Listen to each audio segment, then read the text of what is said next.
और अब खबरें फटाफट अंदाज में। शुक्रवार को सीएम राज्य बाड़मेर के शिव विधानसभा के दौरे पर रहे, जहां उन्होंने बीजेपी प्रत्याशी खंगार सिंह सोड़ा के समर्थन में जनसंवाद को संबोधित किया। झुंझुनू में मतदाता जागरूकता कार्यक्रम के तहत महिलाओं के लिए रंगोली का कार्यक्रम आयोजित किया गया, जिसके तहत महारो वोट महारो हक का संदेश दिया गया। रंगोली के माध्यम से ईवीएम और स्लोगन बनाकर प्रदर्शित किया गया। प्रतापगढ़ में सरगम सप्ताह के तहत मतदाताओं को जागरूक करने के लिए दिव्यांग बच्चों और दिव्यांग मतदाताओं ने मतदान जागरूकता रैली निकाली। पटेल आरक्षण आंदोलन के नेता हार्दिक पटेल राजस्थान में किसान सभाओं के मार्फत बीजेपी सरकार के खिलाफ जमकर प्रचार कर रहे हैं। सिरोही के रेवदर सीट से बीजेपी प्रत्याशी सगरी राम कोली को उस वक्त ग्रामीणों के विरोध का सामना करना पड़ा, जब प्रचार के दौरान जगसी राम कोली नागाड़ी गांव पहुंचे।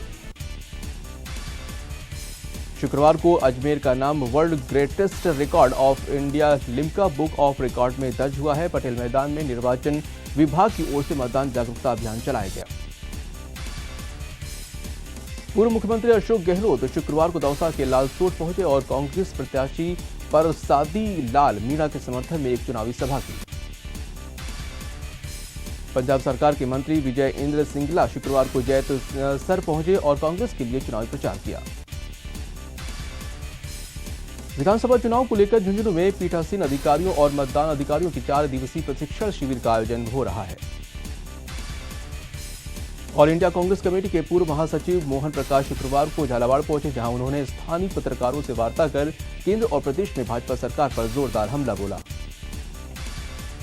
अलवर विधानसभा क्षेत्र में चुनाव प्रचार कुछ अलग ही अंदाज में नजर आ रहा है। यहां के कुछ लोग ऊंट से, कुछ लोग हाथी पर डिजाइनर वेशभूषा पहनकर जनता के बीच वोट मांगने पहुंच रहे हैं। बूंदी विधानसभा सीट से चुनाव लड़ रहे कांग्रेस प्रत्याशी हरिमोहन शर्मा के समर्थन में उनकी दोनों बहुएं भी शहर में घर घर जाकर कांग्रेस पार्टी के लिए वोट मांग रही हैं। प्रतापगढ़ में चल रही बोलेरो गाड़ी का एक्सल टूट गया, जिससे बोलेरो डिवाइडर से टकरा गई। बूंदी के माटुंडा गांव में एक वृद्ध किसान की संदिग्ध मौत हो गई, जिसको लेकर पुलिस पूरे मामले की जांच में जुट गई है। श्रीगंगानगर में रैली में शामिल होकर वापस लौट रहे कार्यकर्ता की बस अनियंत्रित होकर पलट गई। हादसे में करीब 12 कार्यकर्ता घायल हो गए। झुंझुनू के बुहाना में डंपर और टाटा 407 में भीषण टक्कर हो गई, जिसमें 2 लोगों की मौके पर ही मौत हो गई। जयपुर में इलाज के दौरान कोटा की रहने वाली एक लड़की की मौत हो गई। 2 दिन पहले ही मृतका की मां की इलाज के दौरान मौत हो गई थी। सिटी पैलेस स्कूल में ब्ले एकेडमी ऑफ परफॉर्मिंग आर्ट्स की ओर से कथा कार्निवाल का आयोजन किया जा रहा है, जिसमें शुक्रवार को कार्निवाल के तहत सिटी पैलेस में कहानियों की संध्या रोमांस अंडर द स्टार्स का आयोजन किया गया। कोटा में मदनानी सेवा संस्थान इस बार दादा नारायण दास मदनानी का 12वां स्मृति सप्ताह का आयोजन हो रहा है। संस्था के सचिव किशोर मदनानी ने शुक्रवार को प्रेस वार्ता कर ये जानकारी दी।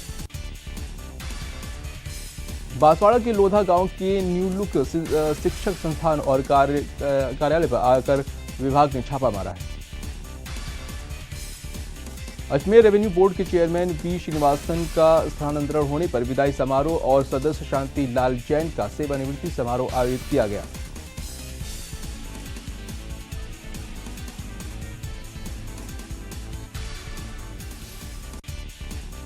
के करीब 1 दशक पुराने मामले में तत्कालीन ब्लॉक CMHO को कोर्ट ने 4 साल के कारावास की सजा सुनाई।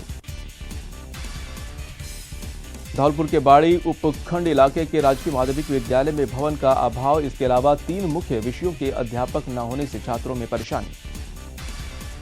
धौलपुर में आंगई बांध से निकलने वाली मुख्य नहर का पानी बंद होने से किसानों को परेशानी हो रही है। बूंदी में किसानों की ट्रैक्टर और ट्राली चुराकर बेचने वाले गिरोह का पर्दाफाश हुआ है।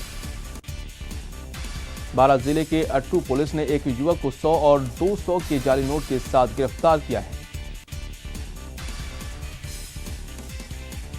उदयपुर में वन विभाग की ओर से 3 दिवसीय पैडल टू जंगल रोमांच का आगाज शुक्रवार से हो गया है। भरतपुर के विश्वविख्यात केवलादेव राष्ट्रीय उद्यान में सर्दी के मौसम में पक्षियों की रौनक बढ़ गई है। डूंगरपुर के सागवाड़ा कस्बे में न्यू लुक स्कूल मैनेजमेंट में टैक्स चोरी की शिकायत पर इनकम टैक्स विभाग ने शुक्रवार को छापेमारी की है। कोटा में वन विभाग ने अवैध अतिक्रमण के खिलाफ बड़ी कार्रवाई की है। झालावाड़ रोड शो पर अनंतपुरा में वन भूमि पर बसे बरडा और क्रेशर बस्ती को हटाया गया। और इसी के साथ इस बुलेटिन में इतना ही। दीजिए इजाजत। नमस्कार।